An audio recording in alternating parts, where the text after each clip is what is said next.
Who needs protein shakes when you've got dal? Let's get to it. For this recipe, you need roughly 200 grams of dal. Today, I've used 170 grams of Masara dal and 30 grams of moongi. I've also added in an extra 30 grams of split chana just for an extra bit of protein. 40 grams of ginger, which needs to be finely chopped, and 1 bulb of garlic, which you also want to mince down.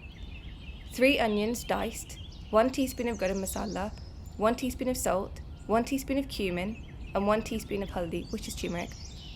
1 green chilli chopped finely, and 70 grams of butter, or you can swap this for 2 tablespoons of ghee or oil. You also need 1.5 litres of water. Oh, and these pictures are not representative of actual amounts, just in case you were wondering. Okay, mix your dals together and wash them thoroughly like this. It will probably take 2 or 3 washes to get the water nice and clear. Put the dal and the water into a pan and turn the gas on. We're going to let that start to cook. In a separate pan, melt your butter, your ghee, or add the oil and let that start to heat up. After a minute, you want to add in your onions and keep the gas on a medium to high heat. Oh, and if you like this video, a sub to the channel would be wonderful. Make sure you're stirring your dal while the onions cook. Once your dal has come to a boil, we want to remove the froth off the top.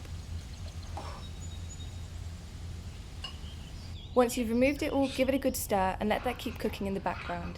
Now back to the tadka. Add in your cumin, ginger, garlic and chilli and let that cook.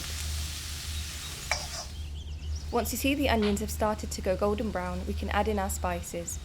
This is our garam masala, haldi and our salt. Here's a tip. Keep checking your dal to make sure there's no more froth that appears. If it does, get rid of that. After 15 minutes of cooking, the dal should have become soft. If it hasn't, give it another 5 minutes before you do anything. Once it's done, add in the tadka. Here's another tip. If you want to get the last of that tadka out of the pan, use a little bit of the water from the dal just to gather it all together, and you can pour it into the other pan. Once you've added it all, cover the pan and let that cook for another 15 minutes. And there you have it. That's how easy dal is to make. This is Moongi Masara dal, and it's packed full of nutrients and protein. It's also nice to top it off with a little bit of fresh coriander. Dal is my go-to when I can't find anything else in the fridge to cook, and I'm sure it'll be yours now too. If you found this video useful and you're loving the content, make sure you subscribe and check out the other videos we've got on our channel. See you on the next one!